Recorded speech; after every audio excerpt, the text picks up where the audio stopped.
I'm checking out.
Still missing one. All right, bro.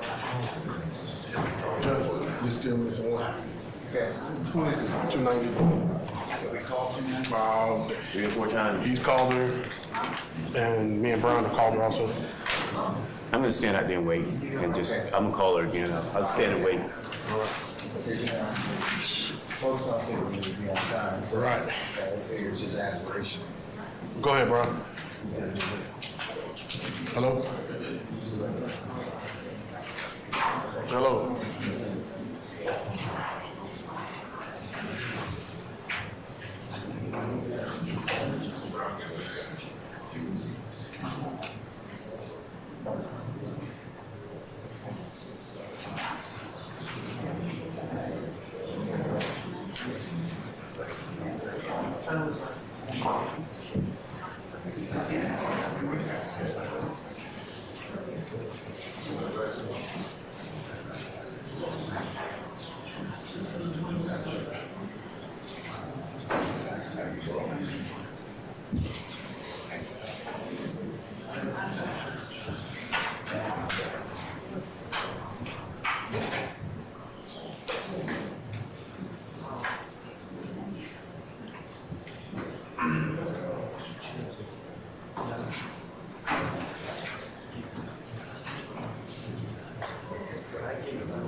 My machine.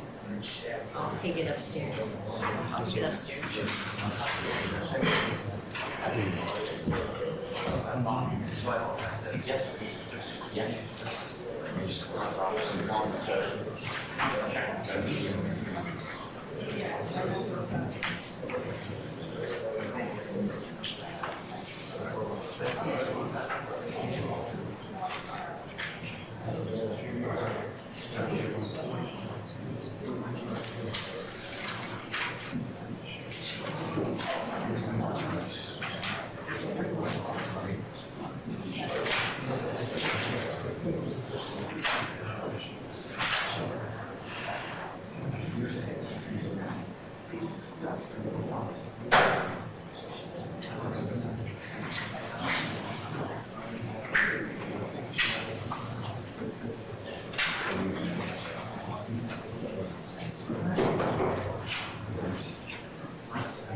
And they go sidewalk to include.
Yeah, Vanessa, she want me to call her? yes. Yes.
So you can call the lady phone by phone, just doing that. He said, what's going on? And he's like, shooting her right now.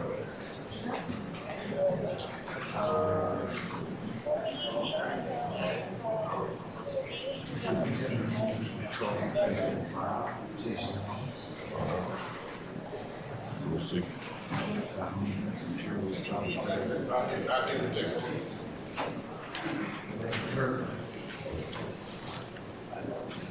Hey, Tim?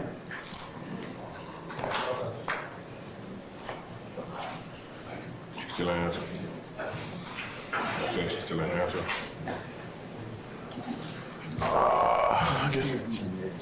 That's what I was just talking to the colonel about. Send somebody over there. Yeah, send somebody. Hold on. Okay. He Yes. Do you see? I need the address. Who? Okay, I'll text it to you. You what's the lady name? Yeah. Yeah. You got that? Yeah. What is it?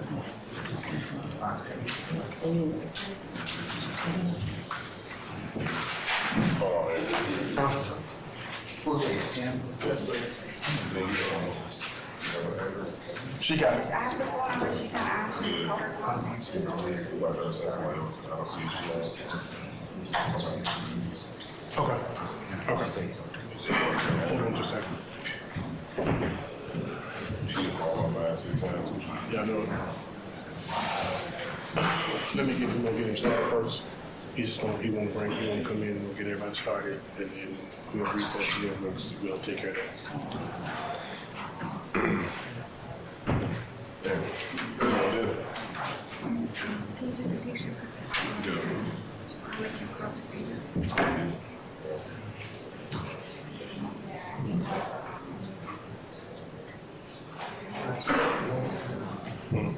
Yeah, I'm just running around for it.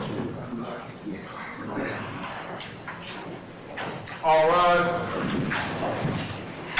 Superior Court of Fulton County now in session. The Honorable Chief Judge Earl Glanville presiding. Court called to order. Hi, good morning, ladies and gentlemen. Please be seated. That's the address? Correct. All right, ladies and gentlemen, we're going to go ahead and take roll this morning. We're back on the record in the matter of the state of Georgia versus Khalif Adams et al.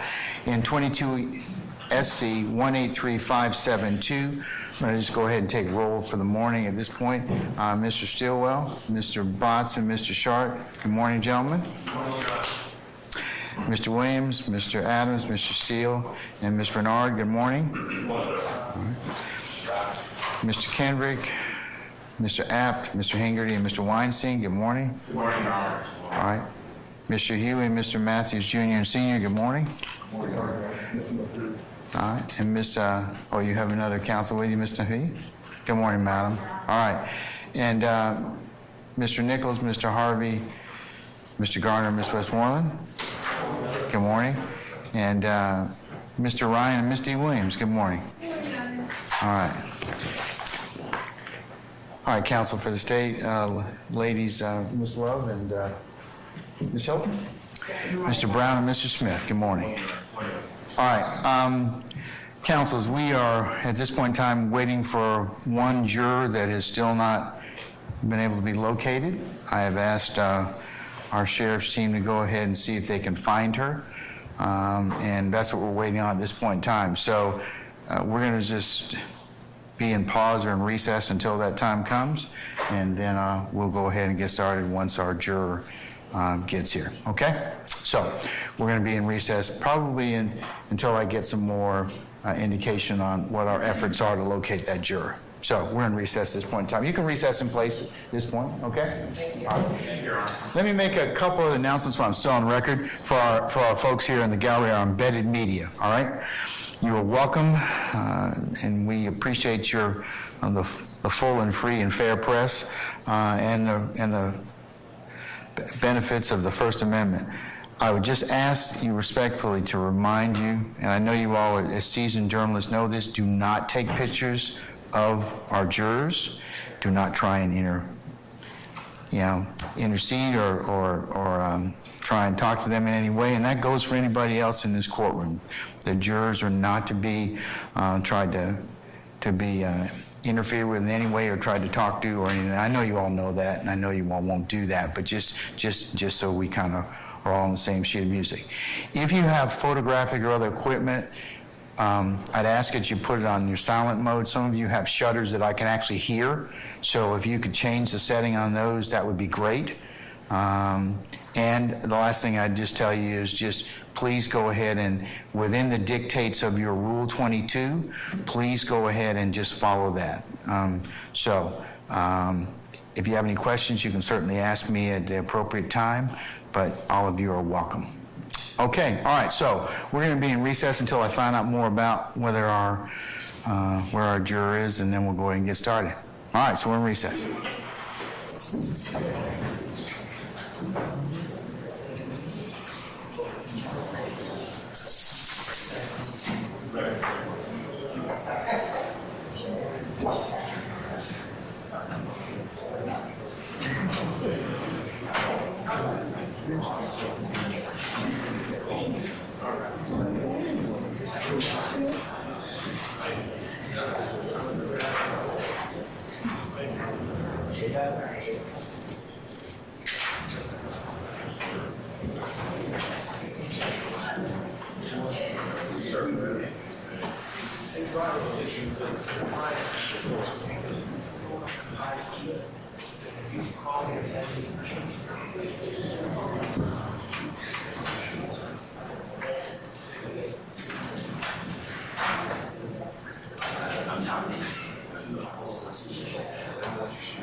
All right, Deputy Ingram, I understand all of our jurors are here at this point in time. Is that correct? Yes, sir. Madam President, count for. All right. All right, if we could summon our jurors for us, please, and Deputy Ingram, if you would have them, as we talked about earlier, not everybody except the last row. Gotcha. Okay, all right.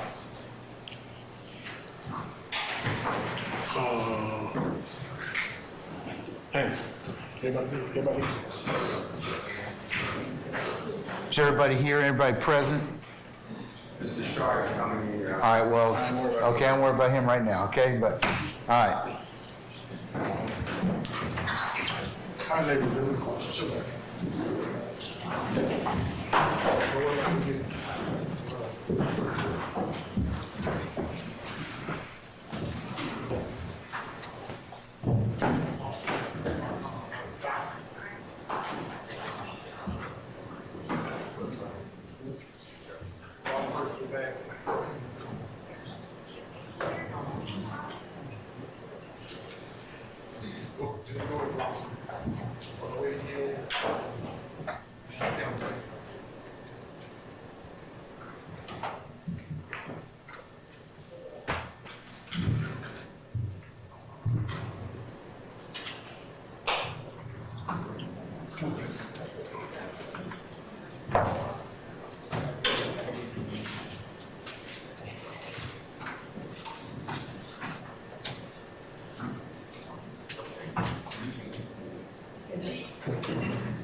Oh, where's me? Don't say that last thing.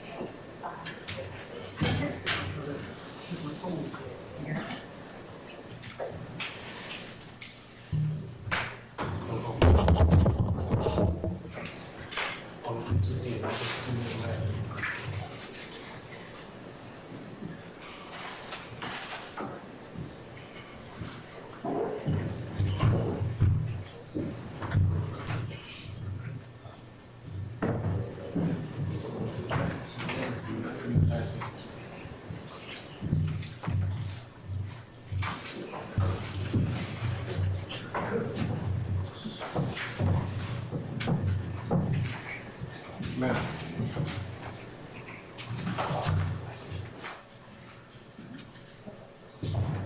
Come on.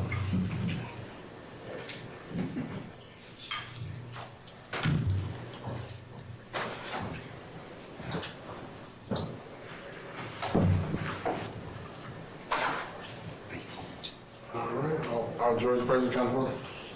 All right, ladies and gentlemen, please be seated.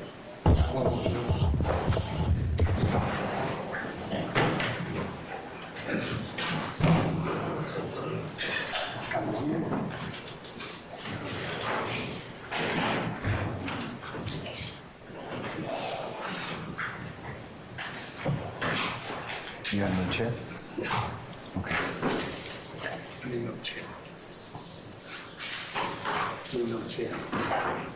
Yeah.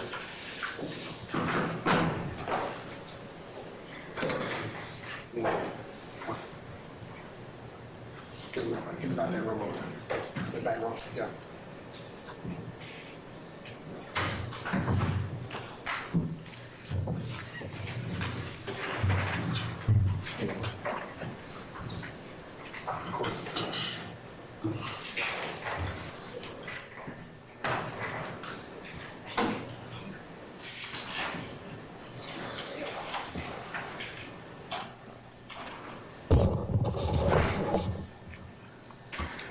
That was coming out. Okay, all right. We good. All right, all jurors present? Yes, sir. All right, okay. Good morning, ladies and gentlemen of the jury. Oh, come on, that sounds so lame. Come on, all right, let's try that again. Good morning, ladies and gentlemen. Good morning. Oh, much better, much better. Ladies and gentlemen, as you know, I'm Chief Judge Earl Glanville, and I'm presiding over the trial of this case. And at this point in time, I'm going to introduce my chamber staff. In the courtroom, I have my court reporter, Miss Christina Weaver. She's my official court reporter. And then to my right, your left, is Miss Violetta Omana, who's my judicial assistant. To my left, immediate left, is Mr. Wesley Kearns. He's my staff attorney. And then the gentleman who just brought you out is Sergeant Tim Ingram. So, and then I have another litigation manager upstairs, Edward Chamberlain, and you'll meet him at some point in time if you haven't met him already when you were here before.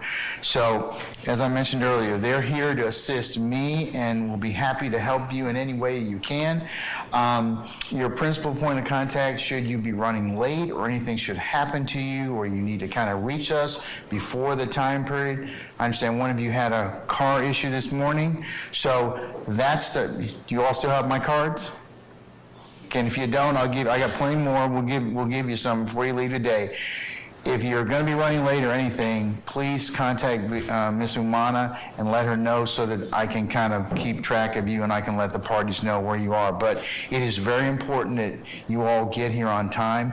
We were supposed to start at 9 o'clock this morning. It's now almost 10:30. So I can't do anything until all 18 of you are here. So please mind your time. Only you know how long it takes you to get from wherever you live in our great county downtown Fulton County, to the courthouse and all the machinations that you have to go through. So leave early. You can always come a little bit earlier and be comfortable and be seated in your headquarters at jury deliberation room, okay? All right, but at any point in time during recesses, you can approach my staff, or as I mentioned earlier, any of the people from our sheriff's department who are in the gray and black uniforms, you're authorized to talk with them.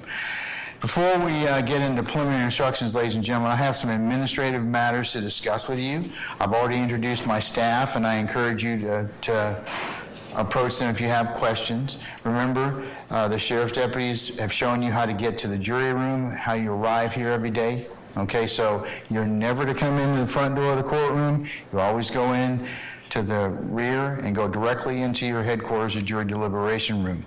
And from this point on, you're not going to enter the courtroom unless one of the deputies brings you out from the jury room. After breaks at the beginning of the day, when you arrive, you'll go straight to the jury room, and our deputies, as I mentioned earlier when you were here a little bit earlier, gave you the nickel tour of the courthouse, so all of you know how to get from the front entrance up here to your headquarters. Is that right? Okay. We talked a little bit about meals and how you can. There's a cafeteria that's directly behind you. We talked a little bit about that. Since you were here, you like the space back there? Yes. It no longer looks like a dump. We painted it. Got you some fresh tables, chairs, and a couple of refrigerators, a microwave, a coffee pot, and we'll make sure that we go ahead and make sure that is cleaned and maintained for your use. I want you to be very comfortable while you're in there. But as I mentioned to you earlier, it might be better just to bring your lunch or bring your comfort items, but we'll make sure that you have some place to store them and otherwise can warm up your lunch if you feel necessary. All right, I would ask that you wear your juror stickers when you're here in the courthouse, and all of you have juror stickers, wonderful. If you don't, when you go back in there, put one on, and remember at the end of the day, take one, put it in your wallet, your purse, your briefcase, whatever you may have, and put it on when you come back in the courtroom and in the courthouse. This is so the lawyers and the witnesses can identify you as a juror. From this point on, the lawyers, the parties, the witnesses, or anyone else associated with this case, except for my staff or our sheriff's deputies, is prohibited from having any contact with you whatsoever. If you happen to encounter any one of them on the street or in the elevator, please do not attempt to communicate with them in any way and do not be offended, as I mentioned to you earlier, if they ignore you, okay? They're just adhering to their responsibilities and roles as officers of this court to not have any direct or incidental contact with you. So please don't be offended. If you should some reason have contact with one of the lawyers, or if you inadvertently overhear something about this case, please notify one of my deputies or my staff immediately. Now, this also, ladies and gentlemen, pertains to third parties or anybody else that may try and talk with you. If anybody else, other than the folks I told you about, the lawyers, attempts to talk with you in any way, emails you, texts you, tries to communicate with you when you're going to and from, we need to know about it immediately, okay? So please tell me if that should happen. We generally hold court from 9 a.m. to about 6 p.m. or thereabouts. We'll take some short comfort breaks as needed throughout the day and a longer break for lunch. And for the sake of your fellow jurors and the parties, as I mentioned earlier, please make every effort to be on time, as we cannot begin or continue the case until all 18 of you are present. If something unexpected happens and you absolutely cannot help being late, please call my office and contact Ms. Umana, and she'll let me know and let us know accordingly. All right, ladies and gentlemen, now I'm going to cover some basic principles of criminal law. I'm going to explain my role, your role, and the lawyer's roles. And then finally, I'm going to tell you how the trial will proceed. Since many of you haven't served on a jury before, so this should help you in understanding how a trial proceeds and what is expected of you during the trial. Now, you've been selected and sworn to try the following: the criminal case of the state of Georgia versus Marquavius Huey. The Fulton County Grand Jury has indicted the defendant Marquavius Huey with the following offenses, which I'll read to you: conspiracy to violate the Racketeering Influence and Corrupt Organizations Act, armed robbery, aggravated assault with a deadly weapon, aggravated assault with a deadly weapon, possession of a firearm during the commission of a felony, possession of a firearm during the commission of a felony, armed robbery, aggravated assault with a deadly weapon, aggravated assault with a deadly weapon, hijacking a motor vehicle in the first degree, possession of a firearm during the commission of a felony, possession of a firearm during the commission of a felony, participation in criminal street gang activity, participation in criminal street gang activity, participation in criminal street gang activity, possession of a weapon by an incarcerated individual, possession of a telecommunication device by an incarcerated individual, and participation in criminal street gang activity.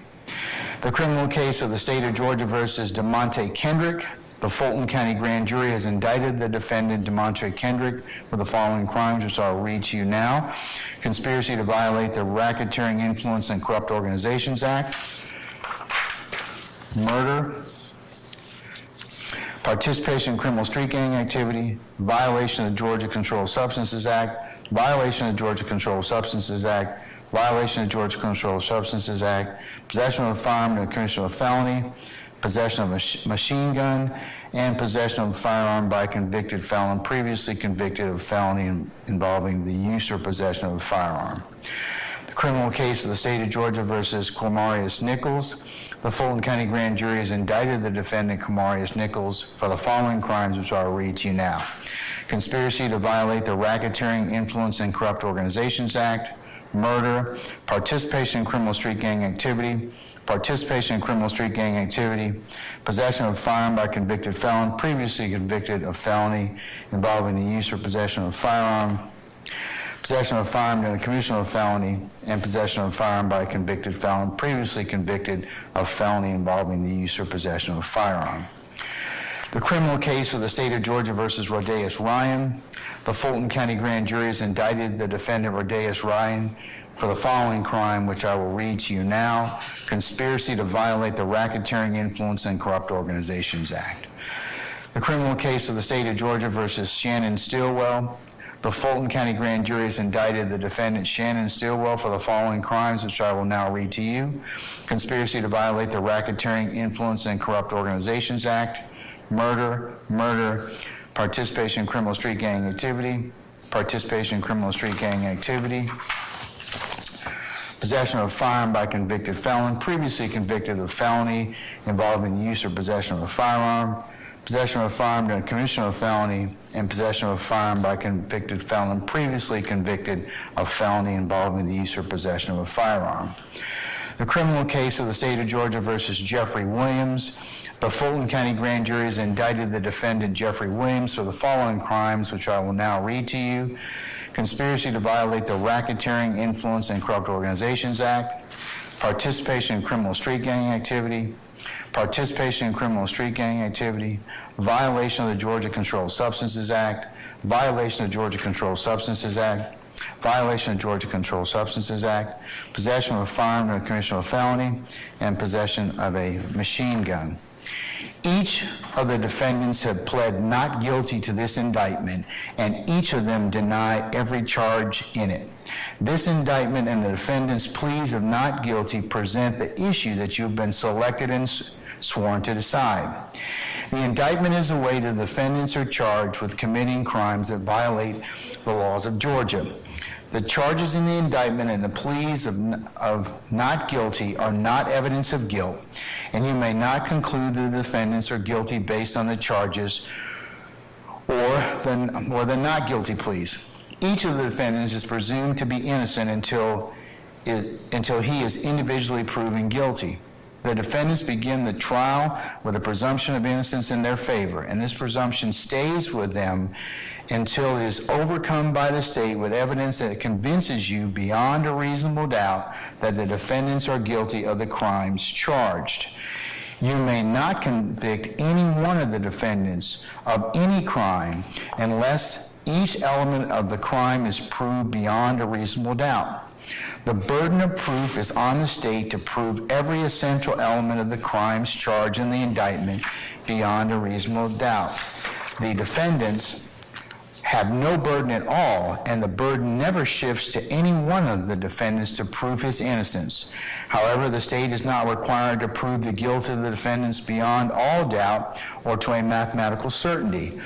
A reasonable doubt means just what it says. It is the doubt of a fair-minded, impartial juror who is honestly seeking the truth. It is a doubt based upon common sense and reason.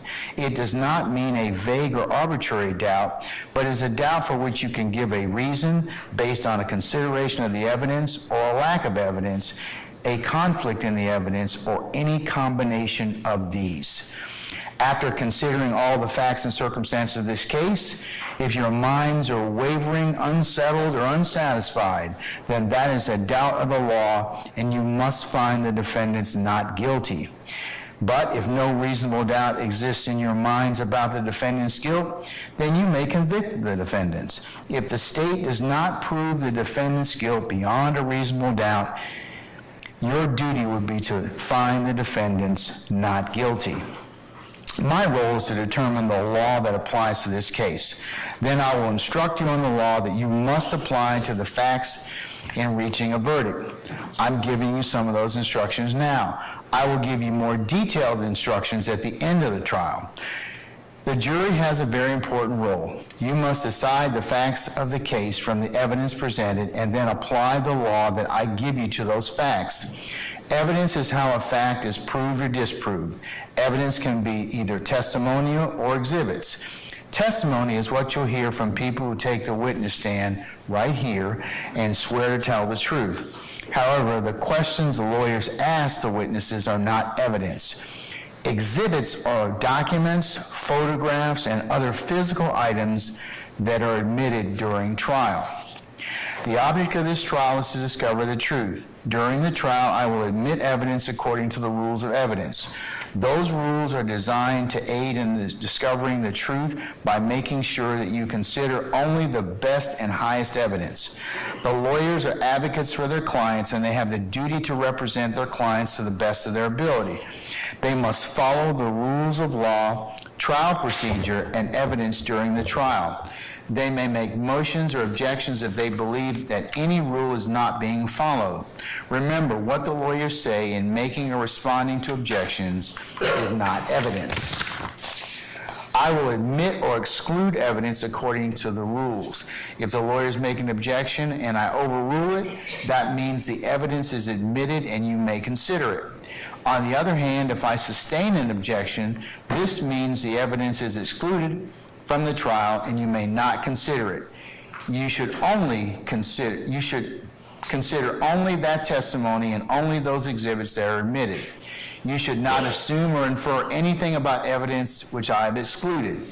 If you happen to hear or see evidence that I end up excluding from the trial, you must disregard it entirely in your deliberations and in arriving at your verdict.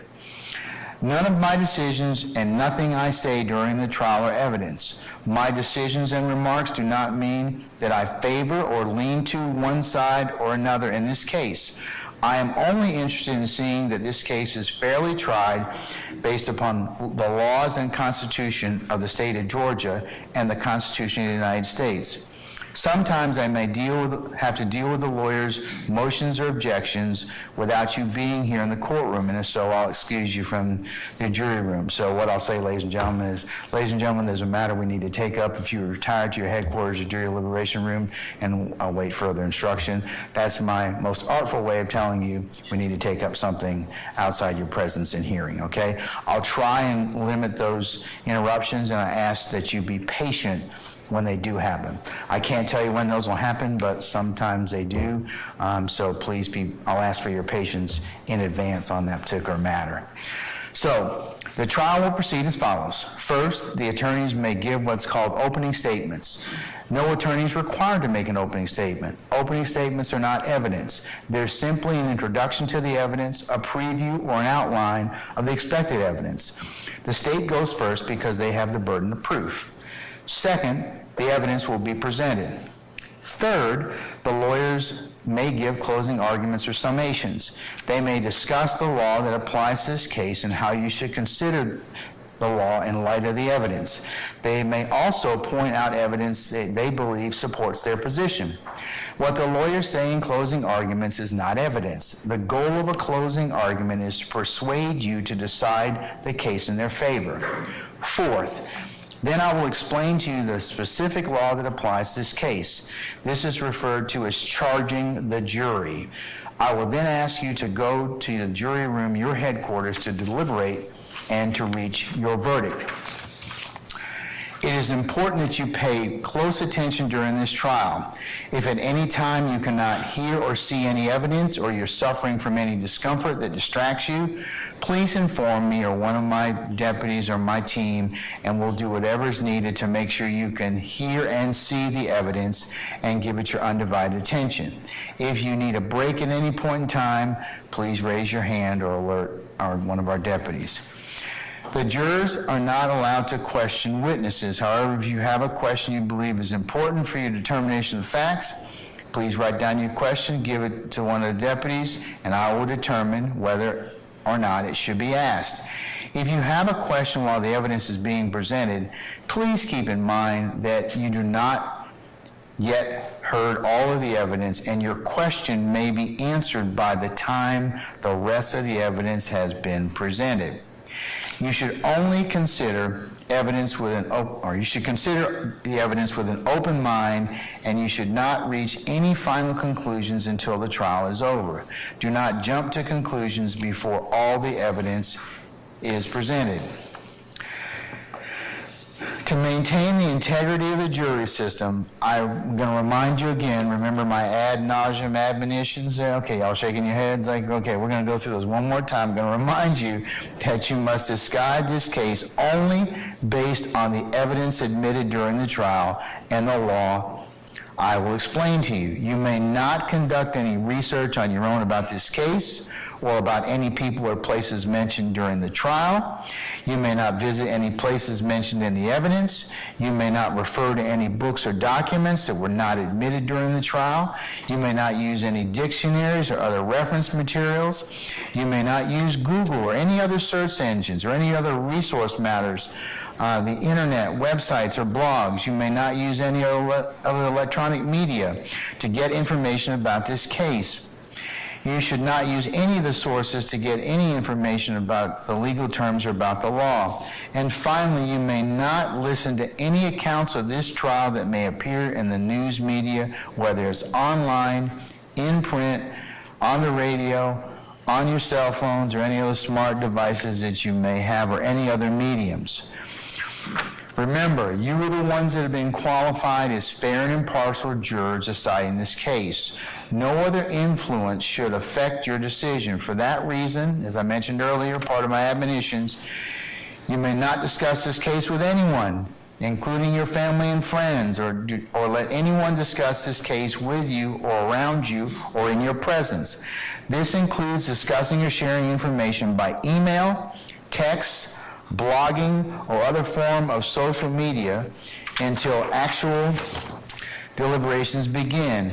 That is, until after you've heard all the evidence, the lawyer's closing arguments, the law that applies to this case. You must not discuss the case even amongst yourselves in the jury room during breaks or elsewhere. Remember I told you, would it be a violation for you to sit back in your headquarters jury deliberation room after we take the first witness and say, hey, what do you think? That a violation? Yes. Come on now. We all got to kind of shake our heads. Yes. Would it be a violation for you to be, as you're walking lunch, to recap and discuss the case? Yes. What about you in the bathroom? Yes. That's creepy. Remember I told you about that before? Okay, all right. So we're not going to do that, all right? But what about going to the jury shuttle? Yeah, that'd be a violation as well, okay? What about if you're walking in onesies and twosies? All right, okay, and how did I tell you you're probably going to get caught if you violate my admonitions? You're going to tell on yourself, that's right. Or somebody's going to tell me that you've been on some particular site or some particular issue. You ought to be able to learn that. Okay, I'm proud of you. All right. But it's really important, ladies and gentlemen, because remember I told you, fair trial, just trial, lawful trial. So all of these things are really important in terms of the admonitions and how serious we are about you not being only hearing what's in this courtroom and only the cases presented to you. All right? So you've been given pencils and writing utensils and pads for your note-taking and use during this trial. So what I want you to do at this point in time is take and open your pad to the very first page. For those of you that have them, okay? For the rest of you, I'm going to get you a pad, all right?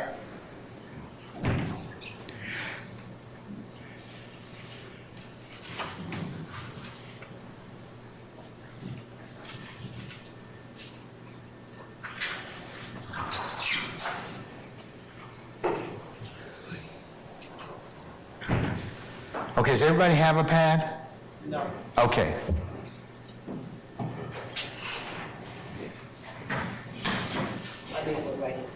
Okay. All right. Who else doesn't have a pad? Do we have enough, or we'll get you one during the break. What I need you to do with all of you that have pads, go ahead and write your name on the very first page.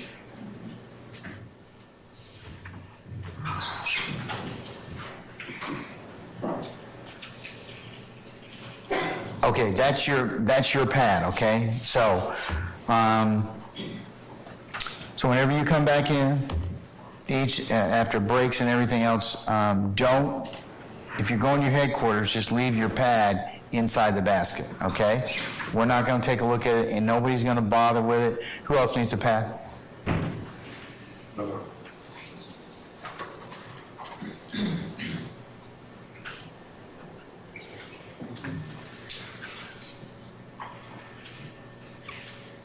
Okay, everybody got a writing utensil? Pen or pen or pencil? Okay, for those of you go ahead and who just got pads, go ahead and write your name on the very first page, inside cover. Just go ahead and write your name on it. And believe me, we have more pads, so if you get, by the time the trial ends, if you need another pad, we'll give you another one, okay? So, but leave them in your headquarters when you have breaks and go outside and for the end of the day. Just put them in there, take another juror sticker out, and that'll be your way to kind of just trade and make sure, don't take them home with you. Then the next morning, you can find your pad and you can kind of just be prepared to take notes, okay? So I'm going to tell you that again. Just leave your pads as you have breaks and everything else in your headquarters. And at the end of the day, like I said before, we will secure your notes. That'll probably be Miss Umana's job, and we'll just leave them in the basket, and we put the basket in your location, and then we bring the basket back down so you all, when you come back tomorrow morning, or whatever morning you come back, you'll have your notepad, all right? Now, but please keep in mind, all right, you may take notes if you wish. If you do take notes, please do not let your note-taking distract you from paying full attention to all the evidence and the witnesses. You may not share or discuss your notes with anyone until you start deliberating at the end of the case, and I tell you how you're to begin your deliberative process. Notes are not evidence, they're only memory aids. They are not more important than your own impression or memory of what the evidence may have been. You may consider another juror's notes to refresh your memory You should only rely on your own memory of the proceedings. Do not be influenced by the notes of other jurors unless their notes help you in determining your own independent memory. You must leave your notes in the jury room except when you are in the courtroom. They will be collected by the court and destroyed at the end after you finish your deliberations. Ladies and gentlemen, you will not get a transcript of any witness testimony, so please remember what they said on the witness stand in a way that works best for you, okay? Gonna tell you a couple other administrative, or as I call, administeria. Ladies and gentlemen, I've tried a lot of jury cases, so some of the things I'm going to say to you are the result of debriefing a lot of our citizens. One of the questions I get on a routine basis is, Judge, what are you doing up here on the bench? All right? So I'm going to demystify that, and I'm going to tell you right now. So there won't be any question about what I'm doing, okay? All right. So as I told you earlier, I'm responsible for just about everything that goes on in this courtroom. So on the bench here, I do have a phone, and I can make certain phone calls I need to. These devices here, ladies and gentlemen, you're going to see us use them from time to time. They are audio devices that each pair of litigants has on their table to allow them to hear bench conferences, because I may have to take up things out that I told you outside your presence and hearing, but we may not want to put you out of the courtroom, so we may come up here, I cut my microphone off, and everybody using these devices is able to hear the bench conference that I'm having. Will you be able to hear a bench conference? No. That's not for you to hear. But these devices allow us to do that. So if you see people putting on these particular devices to talk, such as this, you'll know that that's what's going on, okay? All right. To my left, I do have a computer. I have a couple of different programs that are open that help me do legal research and other things to keep track of what's going on during the trial. And otherwise, I'm taking notes. So if you see me typing, don't assume I'm booking my next vacation. I could probably be doing that, but I'm not. I do take notes, and I do pay attention to what's going on. Of course, I'm very interested in your comfortability, and I monitor everything that's going on here in the courtroom. So that's what I'm doing up here on the bench, all right? One other thing that you might hear behind me is this bell that starts jingling, all right? And if you hear a jingling sound like a bell, please don't think that I'm doing anything creepy up here, all right? I have a service dog behind me. His name is Jack. I think some of you may have seen him already. He lives the best life ever. He's pampered. He's really, and he is a Labrador Retriever. He's about almost 2.5, 3 years old at this point in time. So, but if you hear that bell, that's him moving around, all right? He doesn't bark. He rarely gets interested in what's going on, so he might come up here and look, but that's about it, all right? Don't bring him any food either, okay? All right? He is spoiled rotten. So please don't try and throw any food back here behind me or anything like that. He doesn't need anything else, okay? But if you hear that bell, hear that sound, that's what's going on behind me, and he'll get up when we have breaks and whatever else. So, but that's if you hear the bell, that's Jack. All right. Ladies and gentlemen, I think we're ready for the lawyers to begin their opening statements, and what we'll do is we'll probably go till probably about 12:15 or so, and then whatever we don't get done, we'll just continue on at that point in time when you all come back from lunch, okay? So at this point in time, counsels, I'm going to invoke the rule of sequestration as to both sides. So anybody who's going to give testimony in this case, if you please absent yourself from the courtroom, please don't discuss your testimony to anybody except the attorneys in this case. So at this point in time, does the state wish to make an opening statement? The statement, Your Honor. All right, go right ahead, madam. Your Honor, I would ask the court regarding certain members that we have spoken with the court about in terms of witnesses, whether they are allowed to remain within the courtroom. I believe the matter that we discussed, we won't be able to take up till Tuesday. So that person should probably be excluded. That person, if they're going to. But other than that, I think we've covered everybody else. Unless there's an exemption, do you have an exemption to the sequestration? Your Honor, the family members of the victims themselves were the only ones that I was concerned about. There's no issue about sequestration as it applies to them. Thank you, Your Honor. All right. Excuse me, Judge. I have several objections to the court's opening charge. Would you either reserve those or... I'll reserve those. Thank you. Okay? All right. Your Honor, can I just make sure that all the witnesses are excused? Because I think there's been mixed messages sent by the attorneys, not by the court. Okay, all right. Okay. Your Honor, may I please approach the bench? Say again? May I please approach with the state? Yes, Ms. D. Williams.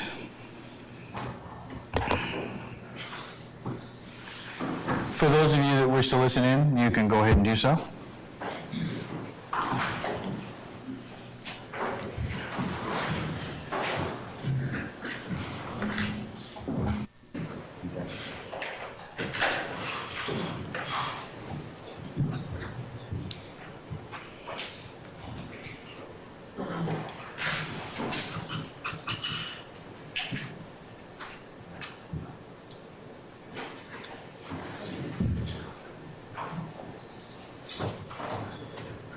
It should be good.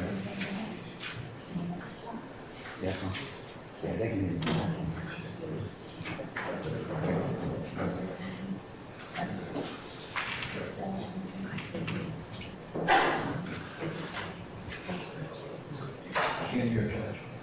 She hadn't said anything yet. You good? Yeah.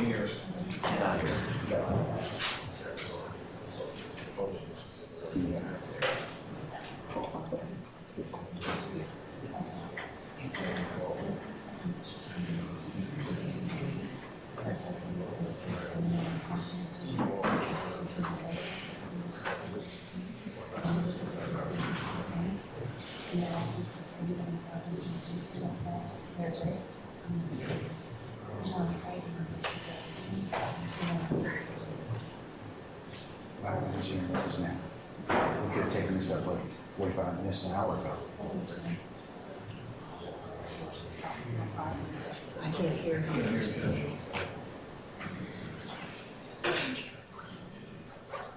Yeah.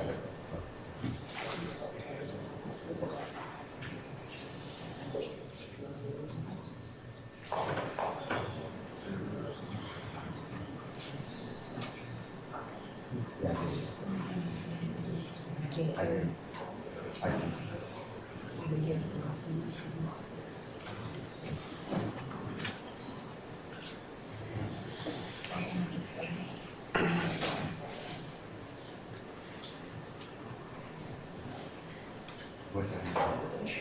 What's that? What's that?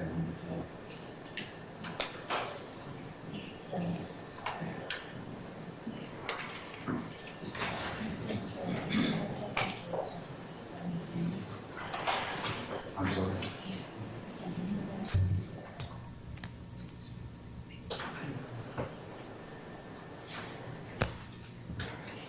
I can't hear you.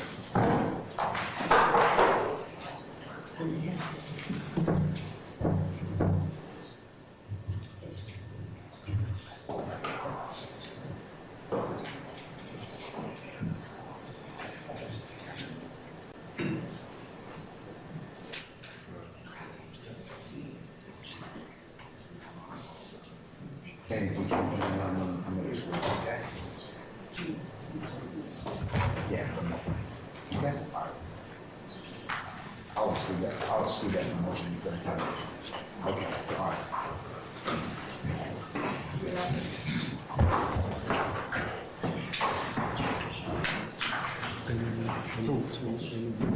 I can't hear you. You don't need 3 minutes to do it. Okay, all right. All right.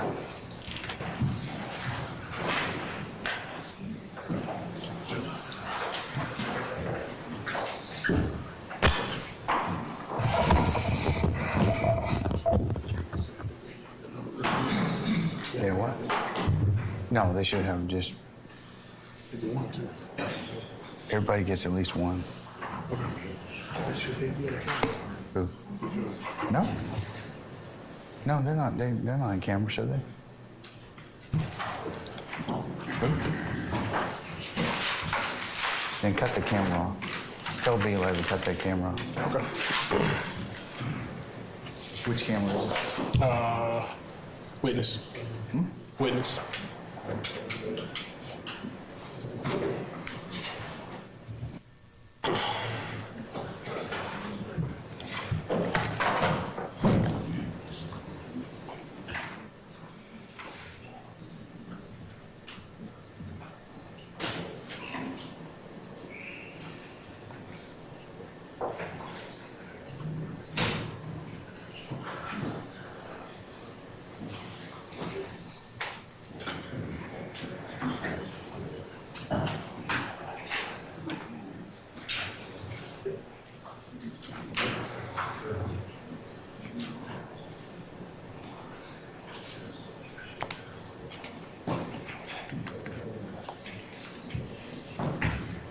Your Honor, when the court has a moment, can we approach again with Ms. D. Williams?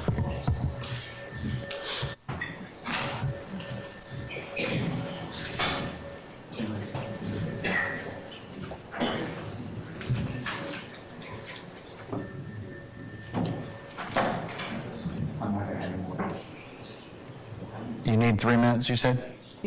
Your Honor, we just need to reapproach again, Your Honor, briefly, given that we just learned about this. I'm going to exclude it for the time being, okay? Let's just move on.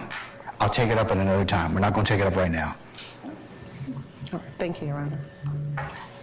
Your Honor, given that I have provided certain things, I just want to make sure that I comply with the court. Yeah, we could have taken that thing up an hour earlier, but I'll take that issue up later.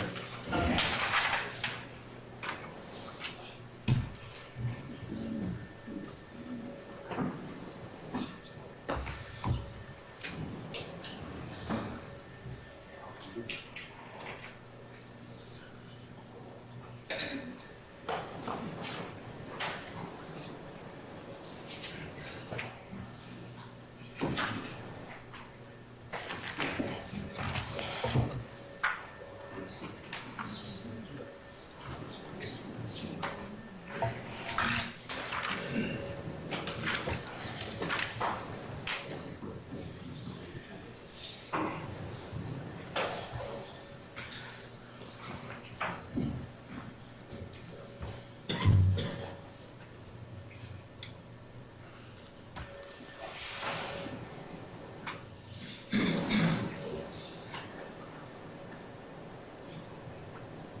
Let me know when you're ready, madam. We're ready. Okay, all right. All right, if you wish to make an opening statement at this point in time, please go ahead. All right.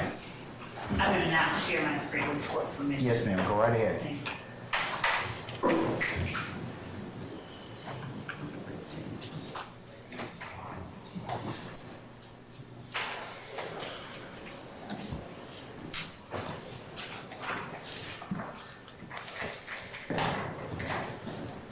Now, this is the law of the jungle, as old and as true as the sky. And the wolf that shall keep it may prosper, but the wolf that shall break it must die.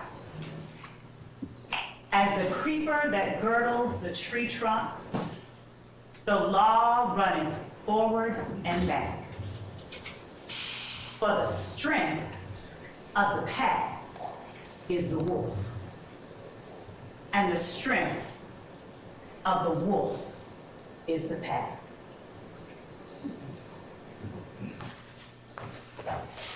Thank you so much, ladies and gentlemen, for being patient. Thank you so much for being honest during this very lengthy process that preceded this point here today, during the voir dire process.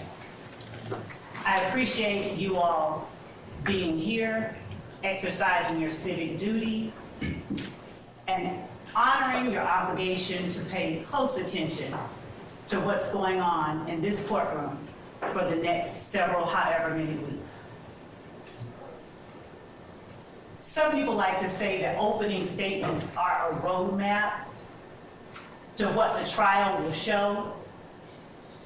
Instead, I'm going to give you an overview, a bird's eye view, because you're going to be sitting here with evidence for the next several weeks, at least. And you will be able to see what that evidence is. Nothing that I say to you during this part of the trial, and nothing any other attorney says to you during this part of the trial is evidence. But I can tell you what I expect the evidence to show. And what I expect the evidence to show in this case is that YSL, the group made up of the defendants sitting before you today, along with other both indicted and unindicted co-conspirators, YSL operated as a pack. The quote that I read to you earlier is from one of my favorite books as a kid, The Jungle Book. In case anybody recognized it, those were Rudyard Kipling's words and not mine. But they are appropriate for where we are today. For 10 years and counting, the group calling itself Young Slime Life dominated the Cleveland Avenue community of Fulton County. They created a crater in the middle of Fulton County's Cleveland Avenue community that sucked in the youth, the innocence, and even the lives of some of its youngest members. Now, the evidence is going to show that this group started out as a group called Rock Crew. And Rock Crew stands for Raised on Cleveland. The evidence is going to show you that Rock Crew, in fact, is a criminal street gang. It's not the kind y'all are used to. If you're more familiar with the national gangs, such as the Bloods and the Crips that operate in LA or in Chicago. But make no mistake about it, Rock Crew is and was a gang. It consisted of 3 or more members with common identifiers, signs, colors, linguistic choices that committed crimes on behalf of and in furtherance of Rock Crew itself. That particular organization aligned itself under an umbrella of a larger, more traditional street gang called Sex, Money, Murder, Bloods. they adopted the nomenclature. They would do things like replace C's in words with the letter B, because traditionally Crips and Bloods were not aligned with one another. So Cleveland Avenue became Believeland. Some of you may have indicated during voir dire you've heard or are familiar with the Cleveland Avenue area. Maybe you've even heard of Cleveland Avenue Day. The evidence will show that this is where that comes from. The evidence will also show that sometime in 2012 or thereabouts, an internal rift or divide occurred among the members of Rock Crew. Now, the defendant, Jeffrey Williams, seated back there yawning right now, he was an original member of Rock Crew. And the kind of crimes that Rock Crew did consisted of smash and grab burglaries, stealing ATM machines, things of that nature. When Rock Crew split up, YSL, or Young Slime Life, was formed. And the defendant, Jeffrey Williams, was its proclaimed leader. Young Slime Life came about and consisted of 3 or more people when it began. 3 or more people who were willing to and who did commit criminal street gang activity, that is crimes, that were intended to further the purposes and advance the directives of YSL itself. Now, there will be no evidence of a written contract or anything like that. You won't see bylaws of YSL, because this was a group of people associated in fact, who used common identifiers, common names, common colors, common symbols to communicate with one another and to express themselves to the rest of the world. So YSL, as the evidence will show, they didn't move individually. The members and associates of YSL, they moved like a pack, with the defendant Jeffrey Williams as its head.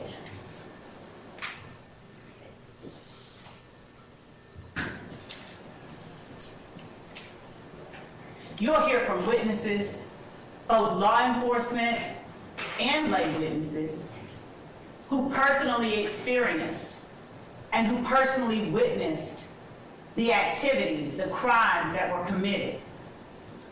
You will hear from law enforcement officers like Kimberly Underwood and Tyrone Dennis, whose main goal wasn't to go out in the streets and lock up people who looked like them.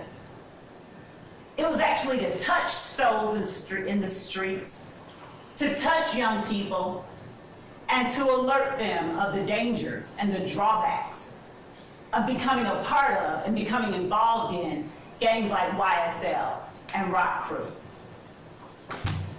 You'll hear about conversations with educators.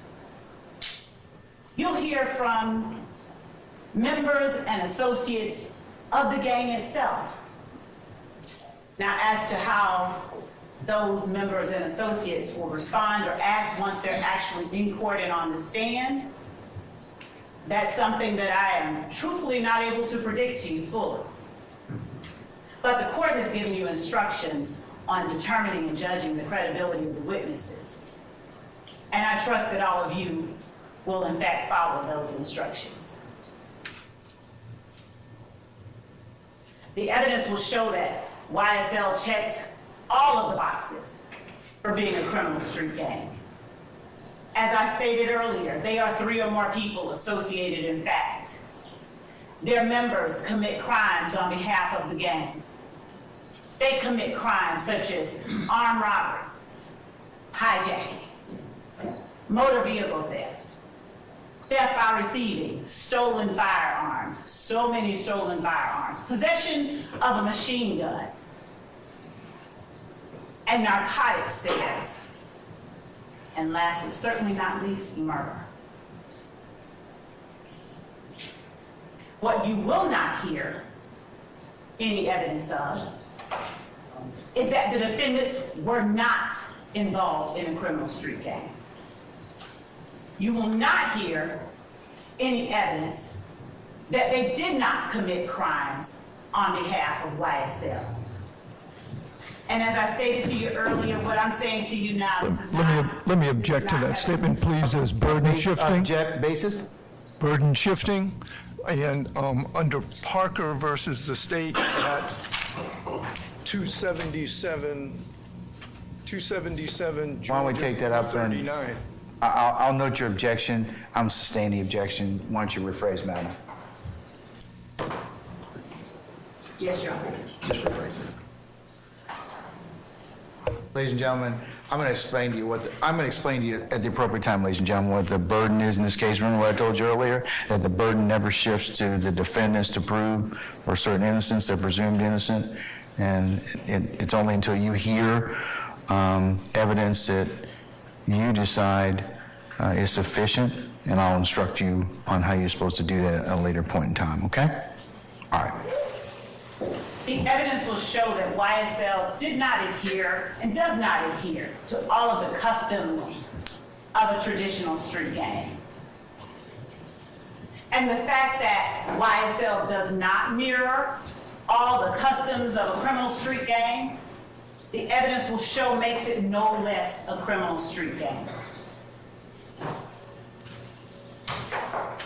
The defendants on trial here today have, through their actions, displayed not only their allegiance, their alliance with one another and with the gang itself, through their actions, they have displayed an unspoken agreement to participate in that gang through a pattern of illegal activities.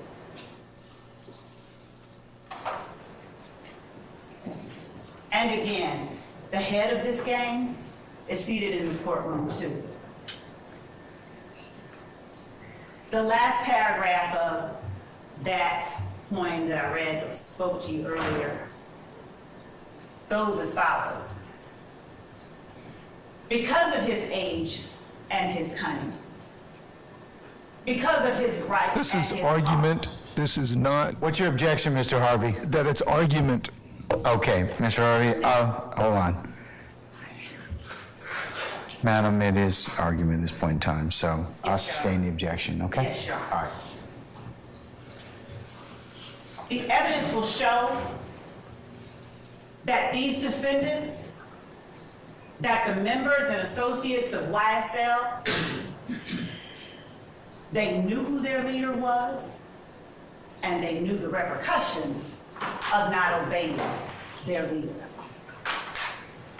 You will hear evidence that when members and associates of YSL got in trouble, got locked up, the first person they called was either this defendant or one of his family members.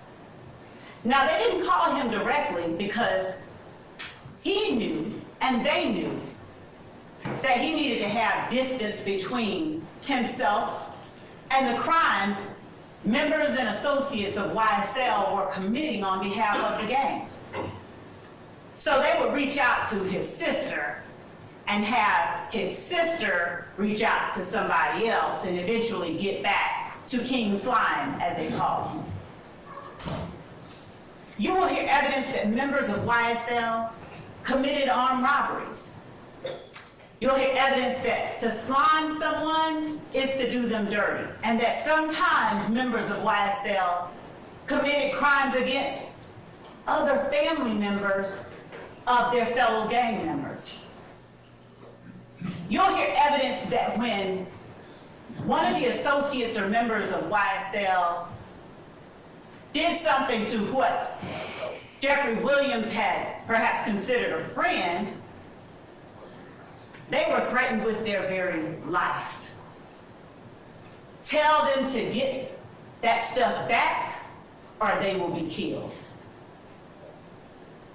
You'll hear evidence that YSL, they had opposition within the city of Atlanta and Fulton County. That there were other gangs that were at various points in time at odds and even at war with YSL. One of those gangs was known as the IF gang, IF, Inglewood Family. You'll hear experts come in here and tell you more about how the Inglewood family Bloods in any way made its way down to Fulton County.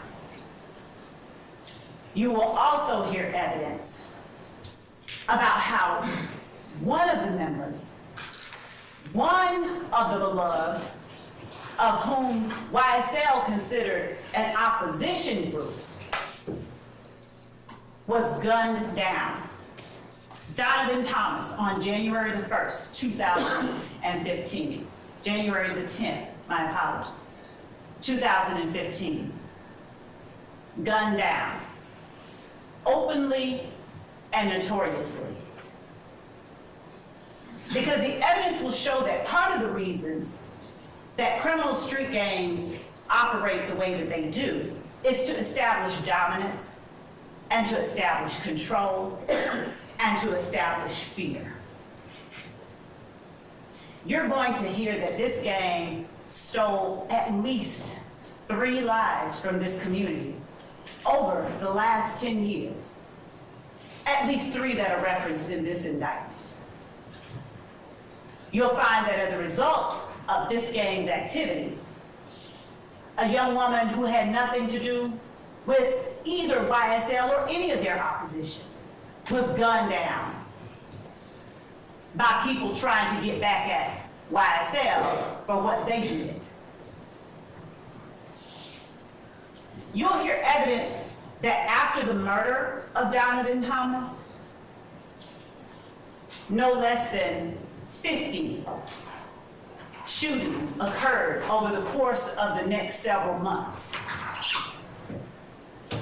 You'll hear evidence that hundreds of bullets were fired into cars, into homes, and into people as a result of the rift young Limelight had with other people in the community.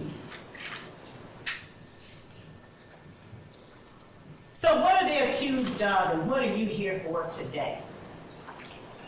The judge read the 4-hour-long indictment to you 12 months ago.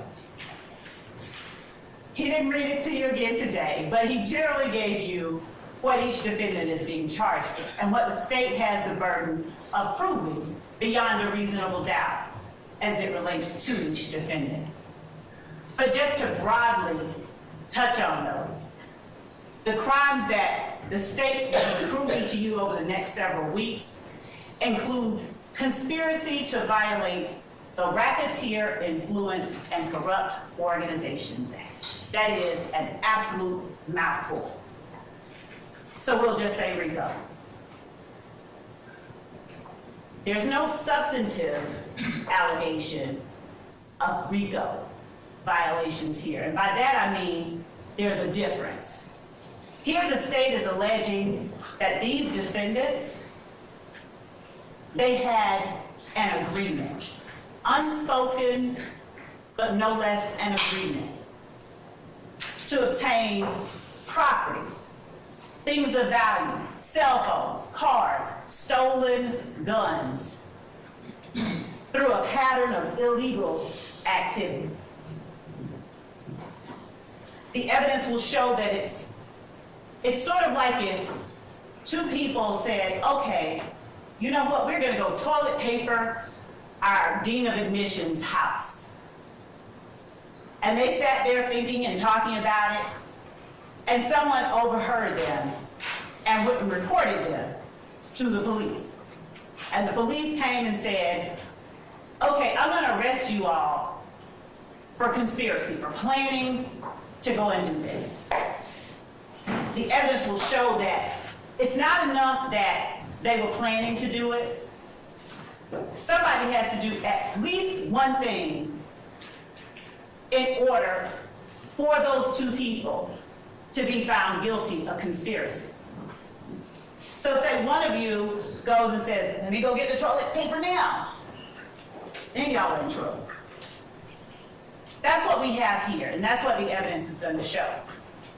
There was an agreement among the members of YSL to obtain property and things of value through a pattern of illegal activity. And it is their actions over the course of the last 10 years. It did not stop, by the way, in 2015. It didn't stop at all. It continued up through and even into 2023, after this case was indicted, as the evidence will show. But their actions are what the state will be looking to you to evaluate and determine. Does this action show that they are agreeing to participate in this organization, this enterprise, through racketeering activity?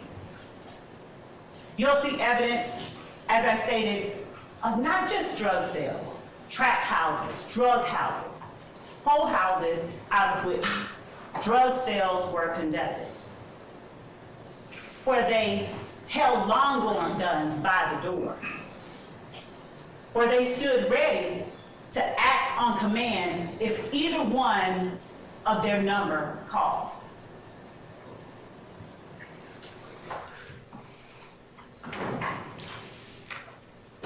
Who's on trial before you today is Rodelius Ryan, Quamarius Nichols, Marquavius Huey, Jeffrey Williams, Shannon Stillwell, Diamante Kendrick. And their actions during the dates that are listed in this indictment are what we are asking that you pay close attention to and you evaluate. Your Honor. You have an objection? Yes, sir. Basis. A motion. All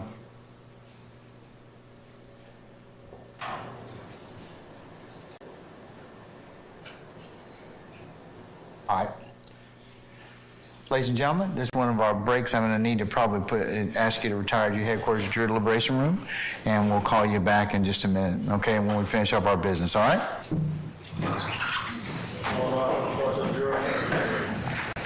Remember the court's admonitions, ladies and gentlemen.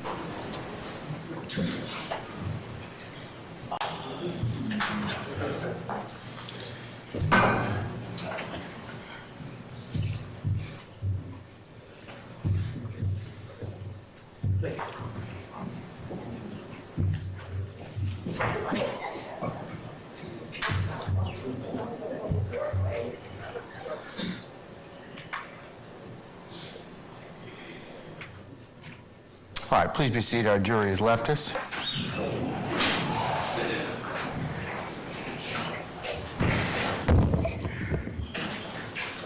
All right, Mr. Steele, what's your motion, sir?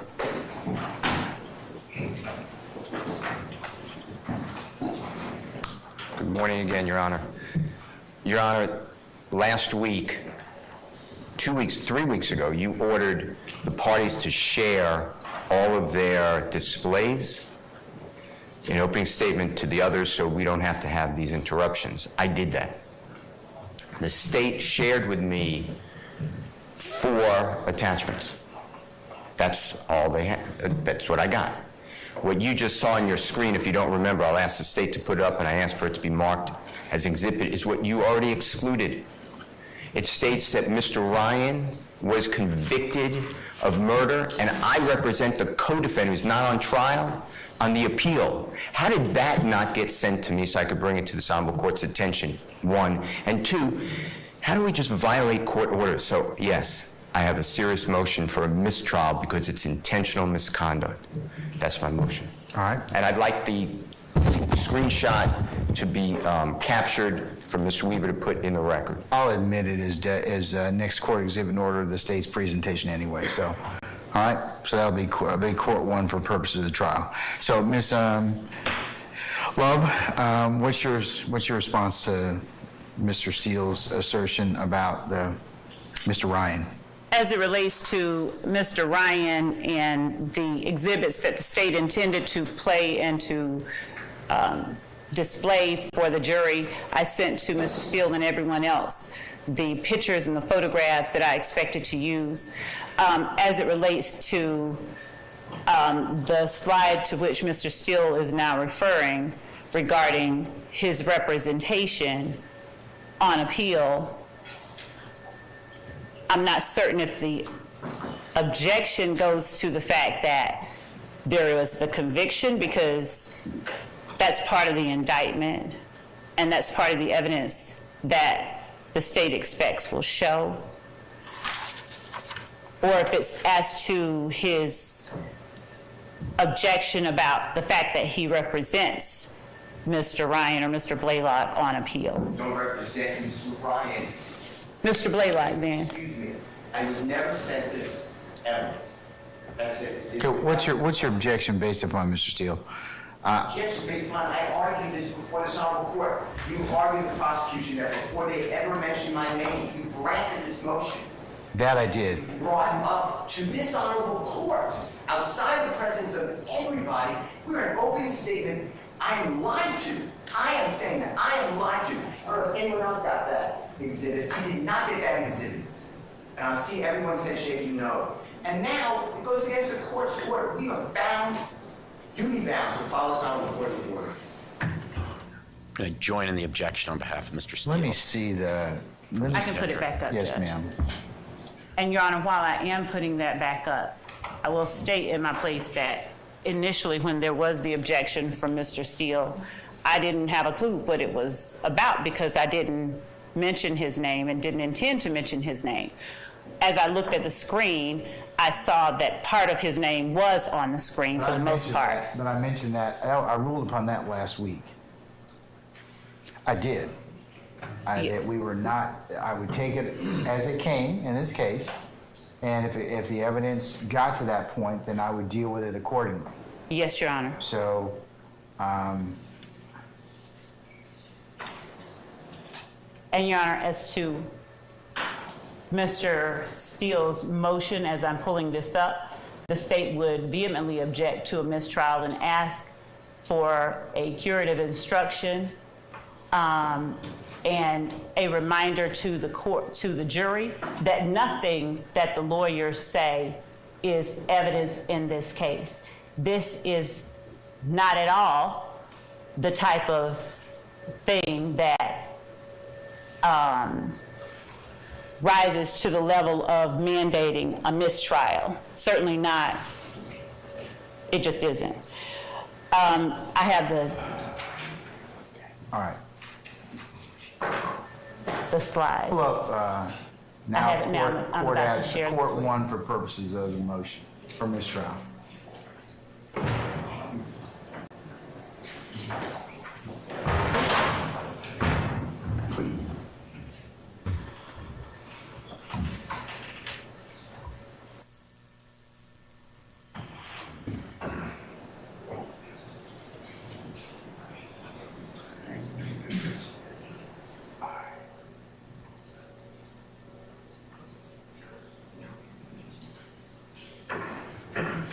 All right.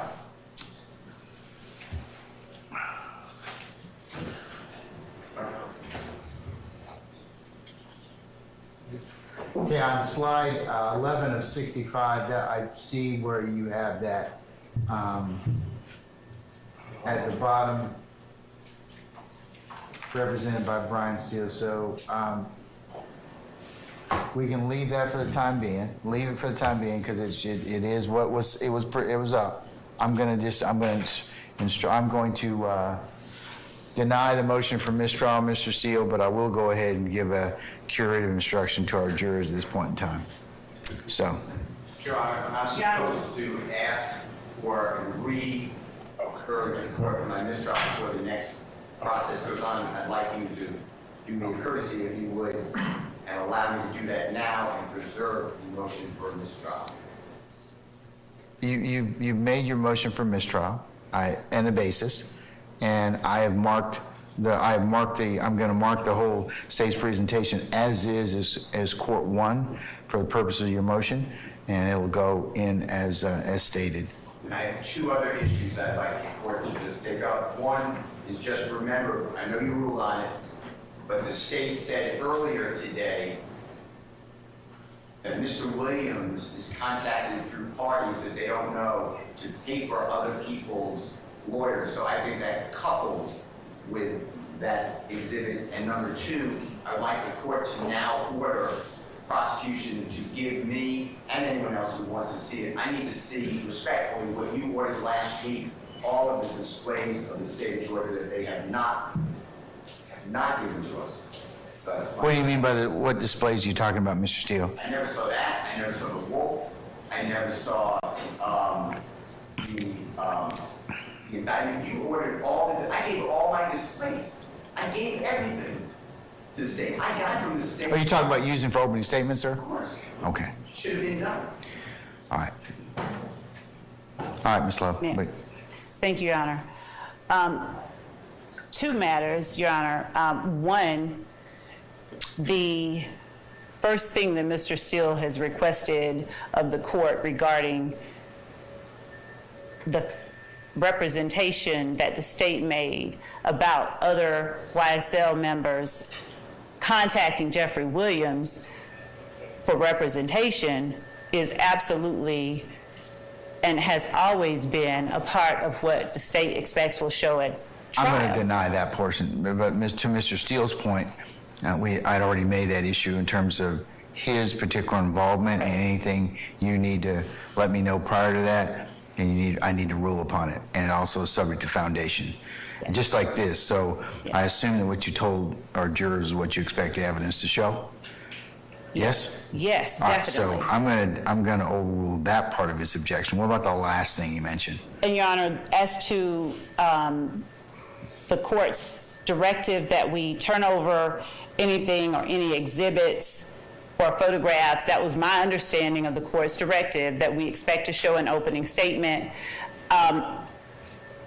As a matter of course, I can again reiterate the fact that it was an inadvertent omission to leave Mr. Steele, at least part of his name on here. I got that, but he's talking about, is there anything else you're going to use in opening you haven't shown to defense counsel? He's telling us. Well, I said that. I told you to do that a week ago. Your Honor, because here's what I told you was going to happen. I've got a jury that's out right now that's being interrupted. And Mr. Williams, you should have made your motion or should have told me about that an hour ago or when you found out about it. Not hijack me at the bench about that. You did what you had to do, but I'm not happy about that. I'm not happy about any of this. Because this is stuff we could take care of before our jury comes in. And that makes you all, lessen your ability as advocates and lessen our ability for this jury to go ahead and get this case seamlessly. This is what I told you all was going to happen. So, have you given them everything you're going to show them during opening statement? Your Honor, I haven't given them all of the word slides. I did give to them what Mr. Williams objected to. I had given that to them previously. I will give them or share with them the things that have been added as of this evening.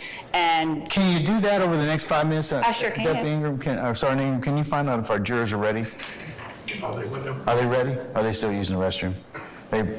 I'll send that to them right now as we're waiting. Your Honor, we have a few more. Your Honor, Jay Apt on behalf of Mr. Kendrick, can we have 5 or 10 minutes to review whatever Ms. Love is going to send us? You can take a comfort break, and I'll come back at 10 of 12. And like I said, whatever we don't finish before 12:15, we'll pick up after lunch. Okay? Thank you, Your Honor. Who's talking?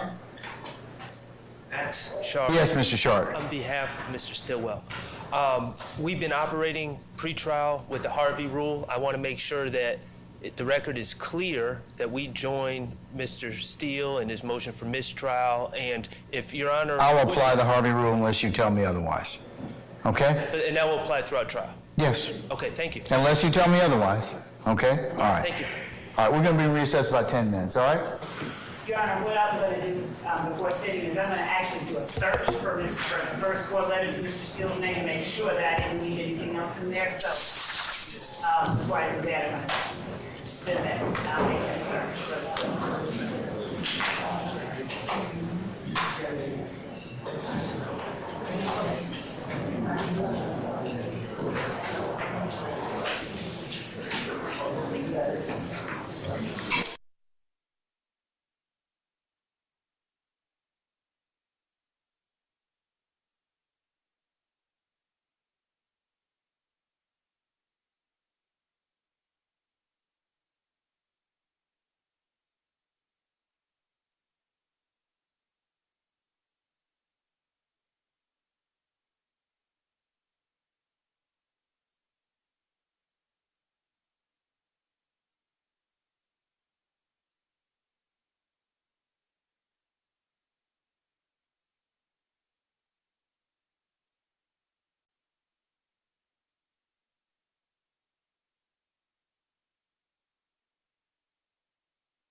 All right, have we concluded our sharing exercise? I told you all to go ahead and talk with each other through when we broke. I did share it, Your Honor, as All right. well, if I may, Your Honor. Yes, ma'am.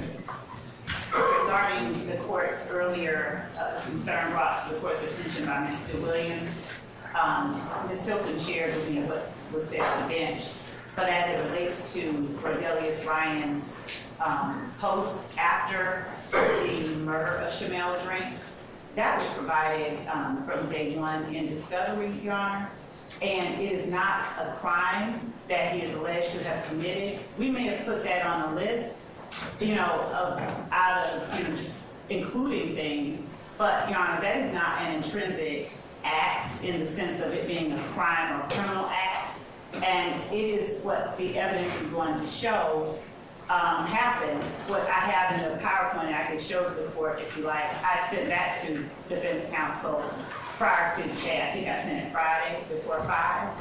But what I have said is that on the day that Shamel Drinks was, I'm sorry, Jamari Holmes, my apologies to the court and to the family members here. What I said was that on the date that Mr. Holmes was gunned down, 12 hours after that murder, Mr. Ryan posted on his Instagram account, "I bet YSL makes the news." And what I endeavored to say to the jury, that the evidence will show is just that they were advertising and representing and boasting on behalf of the gang itself immediately after the murder occurred. And these are elements that the court, I believe, will hear from detectives and evidence. These are the things that the courts have said jurors and the courts should look to in determining whether something is done in furtherance of a gang. And so I would ask the court, I did take it out as the court instructed. I would ask that the court allow me to make reference to it. And thank you, Your Honor, for your time. All right, Mr. Williams. Oh, sit down, Mr. Adams. You can just wait a minute. All right, Mr. Williams. What's your response, madam? That the court already ruled on that, saying that you would bring it up as it comes forth. You stated that they couldn't use it in the opening, and I would just ask that the court use their instruction and make the state follow the instruction that the court already gave. Okay, but it may not be what I think that Ms. Love is saying, Mr. Williams, is that the evidence may not necessarily be intrinsic. It might be for another purpose. It's what they expect the evidence to show. So, but here's the issue that kind of I'm disappointed is the court. You all could, we've had months and months and months. We could have taken this up before. I could have made it very clear. I don't need to take it up right on the eve of our jury sitting in the box. That's what I'm kind of more annoyed with than anything else. If you had clarity or wanted to seek clarity on that, I'm more than happy to rule on it, but I needed to go ahead and have some ability to do so. So I don't think it's intrinsic. It may be for other purposes, and I'll let the state reference that if they have a good faith basis to, that if they believe that's what the evidence will show. Okay? They put it in their motion as... Say again, madam? I'm sorry. They put it in their motion as intrinsic evidence, though. So they shouldn't have put it in their motion if they were going to... Yes, ma'am, I would probably agree with you, but So did I ever rule on that issue? You said that you would do it later as it came Okay, up. well, here's the thing. Later is now. I got a jury in the box, so you could have asked me that an hour. I mean, we had time this morning. I could have gone through that this morning and made clarity on it for both sides. But do you have any other basis for the ruling? I mean, for my ruling, madam, any other argument? No, just I wish that the court would just follow their own instruction. Well, I'll follow my instructions when you all bring to my attention what you need to in a timely manner, okay? And give me the full breadth of, so I can rule upon it accordingly. That's what I'd like you all to do. Well, they also have slide 45. They have my client's name on there as gunning down a 23-year-old, Shymel Drinks. And my client has nothing to do with that. That was another area I'm going to correct. Thank you. But I didn't get that Ms. slide Love says presentation Ms. earlier. Love says she is going to remedy that and exclude it. Thank you, Your Honor. Okay, all right. Now, Mr. App, what is it you want to tell me? I am so sorry, Your Honor. But thank you for allowing me to speak. I do have an objection, Judge. So, Ms. What's your Love objection specifically, sir? attempted to email us during the break the PowerPoint slides that she is using in opening. I could not open the attachment. I brought that to the attention of her co-counsels and staff, and Mr. Matthews was able to open it, and I looked over his shoulder and was able to see some of it. There are at least a dozen more slides that were never turned over to us, even though the court instructed us to share it with the state and for the state to share with us prior to opening any exhibits for opening argument. And so, I mean, these are all new to us, and I would just ask that the ones that she did not share, she shared 4, that the ones that she did not share be excluded. I'm objecting because the court ordered for us to share these. She did not. Clearly, she did it intentionally. There's also apparently factual errors in them. I would ask that any slides that haven't already been shown to the jury and that she did not disclose be excluded from her opening argument. Yes, ma'am, and then I'll go on to the next person. Thank you, Judge. Yes. Your Honor, I did not send only 4 slides or attachments. I sent to counsel for the defendants the photographs, the evidence that I intended to put into the opening PowerPoint. As far as the state's theory of the case and theme of the case and the words that I wrote, those are things that were being developed, ongoing, and I did not understand the court's directive to me that we needed to turn over the words we would be speaking. As far as these photographs go, Judge, I sent to them if they can,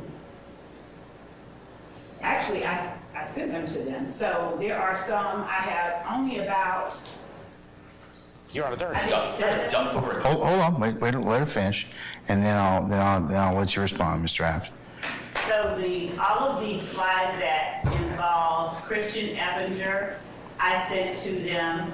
And other than the slides involving Christian Eppinger, there is a slide of the vehicle that Donovan Thomas drove on the day he was gunned down. It's the back of the vehicle with the placards of showing the bullet defects. That will be shown. There's no one that has made any objection to that evidence being introduced at trial. Nothing that I have put in the PowerPoint includes anything that has been objected to as being admissible at trial. And I believe that, I'm not certain if Mr. App thinks that we only served 4. Maybe, I don't know if he had trouble opening it up, but we served, I think all of them, if not the great majority of them, because I don't have that many. I don't even have 20 photographs in this PowerPoint. So everything, and I can show the court, I would share it if I did not, with the court as well. But these photographs, I have a picture of Donovan Thomas in life. I have a picture of the barbershop where he was gunned down. I have a picture of the back of Donovan Thomas's Tahoe. I have a picture of Donovan Thomas's headshot. At the time of the autopsy, no cutting, no nothing, just his face with the number.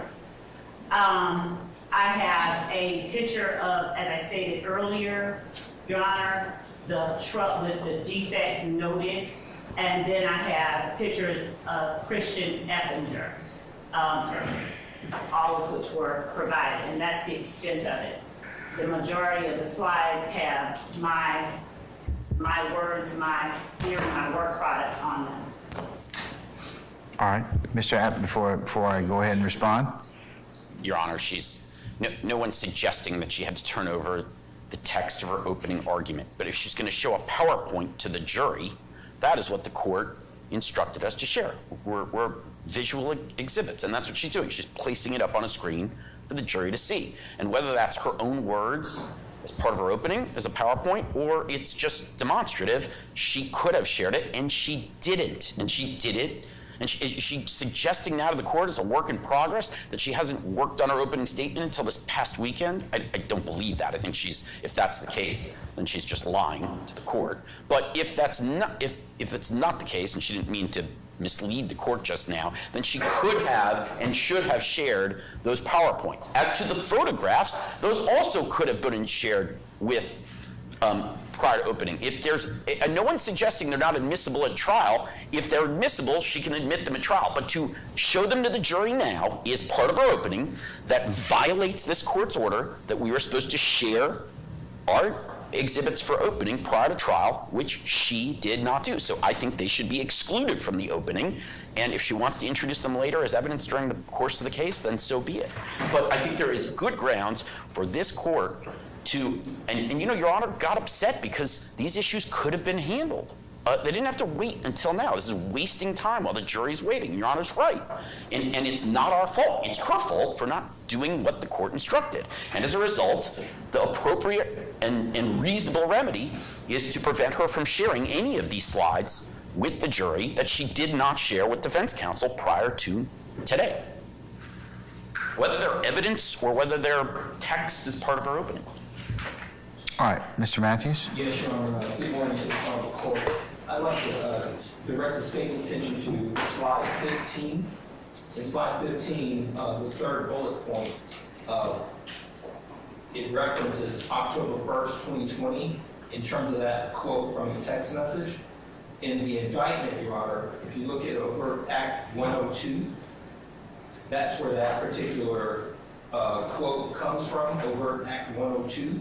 In Overt Act 102, the date of that alleged text message was March 12th, 2020, not October 1st, 2020, as in the PowerPoint presentation. That's number one. Number two, the quote in the indictment is different from the quote in the PowerPoint. So that's two errors in slide 15 pertaining to Marquavius Huey. And then when you go to slide 16, slide 16 is an overt act that is alleged in the indictment as Overt Act 123. In the state's opening presentation, the date they have is October 1, 2020, but in the indictment, that particular overt act is November 16, 2020.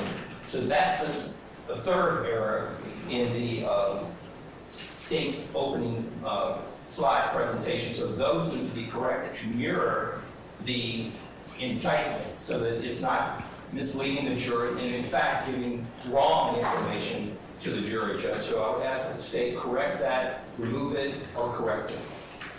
All right. Anybody else? Yes, Mr. Short.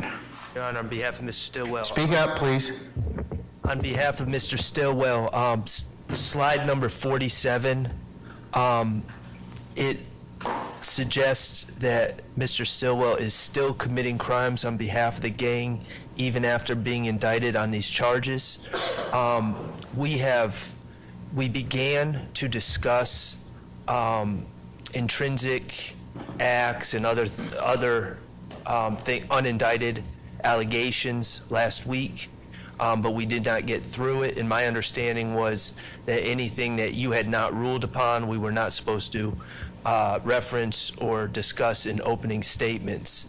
So those are clear references to unindicted charges that we did not get a ruling on its admissibility yet, and I would ask that that just be taken out of the presentation and no mention be made of those. Anybody else? Yes, Mr. Steele. Thank you, sir. If you would look at also number, I'm looking at it now, 48, 49, 53, 54, and 55. That's your prerogative. That's within your zone. That's law. Would the court allow Mr. Steele to repeat those slide numbers? Because what I think that he's referring to is something that I placed in here that the court said during its preliminary instructions to the jury. And it was regarding the court, as a matter of fact, it was the last thing that the court said. And all that I did was put on the slide, judge's law.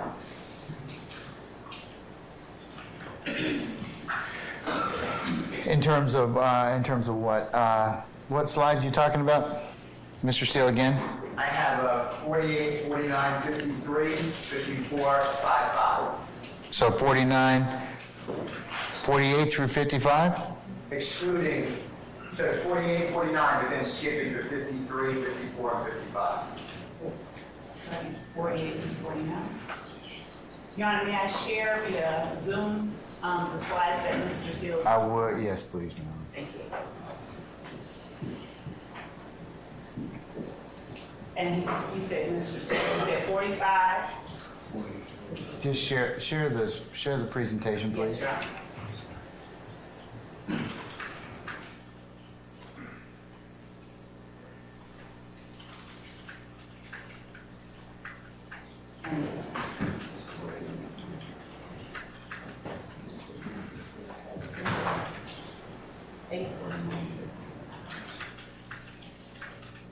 Okay, so Your Honor, I'm showing on the screen slide 48, which is the last thing that the court. Take notes. Yes, Your Honor.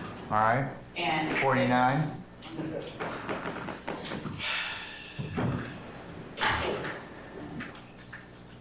That was directly from what the court just said. All right. 50. And 50. It's not 50, sir, 53. 53. Okay, let's get down to 53. And 53 is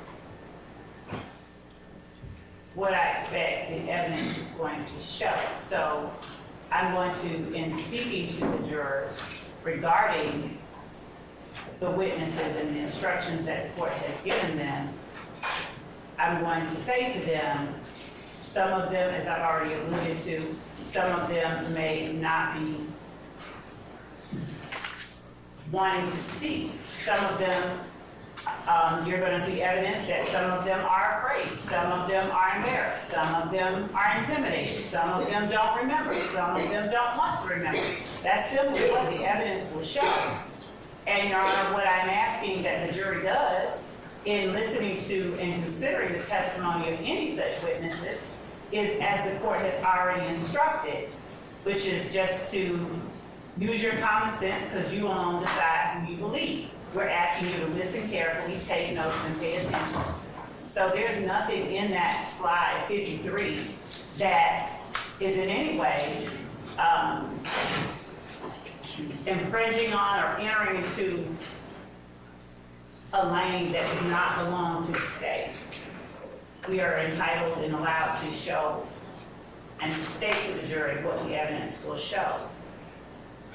The way that I have decided to represent it in writing makes it no less so. Yeah, but it borders on argument at this point in time. So I can change it because I do expect that the evidence will show that some of the witnesses are afraid. Some of the witnesses are embarrassed. So I can take out. Well, that's different. You might want to just redo it. I can do that. Any further objections, folks? Yes, Your Honor. I went over to the state's table, Carter Matthews, I went over to the state's table and brought to their attention an error in slide 42, and I think it's incorrect. All right. Is that correct, State? Here's Not yet, but in a moment. all right. Here's what I'm going to do. Folks, this is exactly why I told you I wanted you to, and let me go ahead and just say this. Ms. Love, I told you to give them your PowerPoint presentation. This is why you give it to them, so that they can get errors and they can also figure out if there's something they object to. So this is what's caused this delay. Because at this point, like I told you, there's no secrets in the trial of this case. You all have gone through quite a long process. But this just highlights the concerns the court had in terms of just breaking up the presentation for our jurors. So what I'm going to do, ladies and gentlemen, I'm going to go ahead and call our jurors out. I'm going to go ahead and release them for lunch. I'm going to tell them they're going to be at lunch until 1:30. During the lunch hour, Ms. Love, I want you to play or the slides that you have that otherwise have not been shown. You need to show them to the defense counsel and make sure they're correct. In the absence of them being corrected, I'm going to exclude your presentation. They have the presentation. But it needs to be correct. I don't want, if I get another objection about an error, I'm going to exclude it for the purposes of the opening statement because you didn't follow my instructions. This is why I told everyone, they need to get, and the defendants needed to give you their opening statements and the things they wish to use during their openings as well, because we're having interruptions and delay, and that's what I wanted to avoid for our jurors. That was the reasons I told you all to do that. So, Your Honor, as far as any typographical errors. I'm not worried about that. I'm not worried about that. But I'm not worried about that. But the errors that Mr. Apt, Mr. Matthews, and Mr. Shar have made are errors, and Ms. D. Williams need to be corrected. Okay? Yes, Your Honor, I will, of course, do it for the record. But everyone else needs to see it so they can be comfortable and make sure that you've represented something that what you expect the evidence to show to be correct, okay? Thank you, Judge. Will do. And Your Honor, I also wanted to point out to the court that even if I misspoke, the court has already instructed the jury and will continue to instruct them that nothing I say is evidence, and if I misspeak or miswrite, But that's not the point. I'm going to tell them that. And I told them that already. But that's not the point. The point is so that we can have a smooth and orderly presentation of evidence. Okay? So, all right. Sergeant Ingram, can we go ahead and call for our jurors, please? Your Honor, will I call down officer number 6-2? You can go ahead and take up that during the recess. Okay? Yes, sir. Thank you. All right. Good. Yes.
Okay, ladies and gentlemen, please be seated.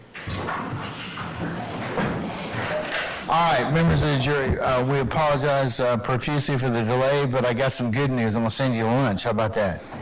But the bad news is I'm not paying for it. So hopefully you all brought something or have made suitable plans consistent with the court's earlier suggestions to you. So what I'll do is at this point in time it's about 12:20, almost 12:25. I'm going to recess you until 1:45 to allow you to take comfort and take a big long stretch and get yourself something to eat. I would advise you from doing this a while, don't eat too much carbohydrate-laden food because you will fall asleep. And then I'll be looking at you. have to embarrass you. I don't want to do that. So I just ask you to take that nugget of consideration from somebody who's been doing this a while, all right? But remember my admonitions I told you. Remember when you go out, if you should decide to go out to eat lunch, remember you've got a time deadline you need to get back for, because we're going to try and call everybody out promptly around 1:45 or thereabouts, and go ahead and get started. Leave your notepads in your basket if you decide to go out there, and remember all the admonitions that I've given you thus far. They apply to you and continue to apply to you. All right, so unless you have any other inquiry of me, ladies and gentlemen, I'm going to bid you a good lunch, and we'll see you back at 1:45, okay? All right, all rise for a jury.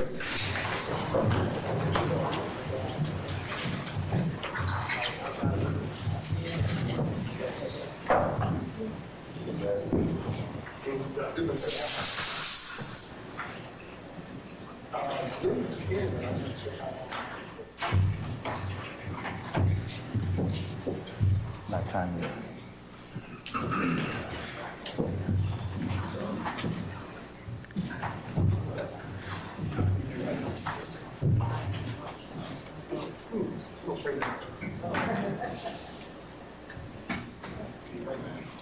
All right, ladies and gentlemen, please be seated. Our jury has left us.